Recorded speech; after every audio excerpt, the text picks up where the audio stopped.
How to remove parental control on Google account on a laptop. Hello everyone. In this video, I will show you how to remove parental control on a Google account on a laptop. First, navigate to the browser and search for Family Link. Now open the Google Family's website.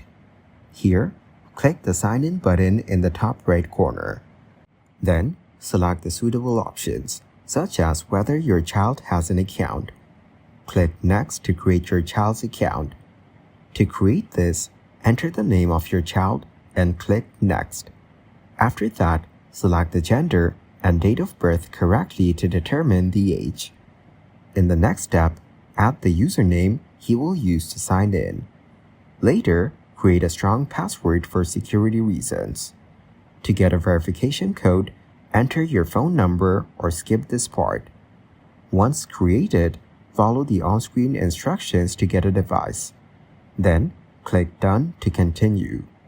To remove this account, go to the Gmail help site. As the instructions, launch the Family Link app on a device or sign in to your Google account. Now find your child's name and profile within the app or website.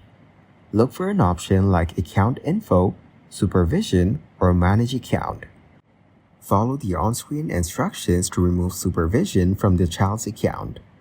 You may need to confirm the action or answer a security question. Once supervision is removed, the child will be able to manage their account without any parental controls. Thank you guys for watching this video. Hope you got some value. Make sure to like the video and subscribe to the channel to get notified of new videos. See you in the next one.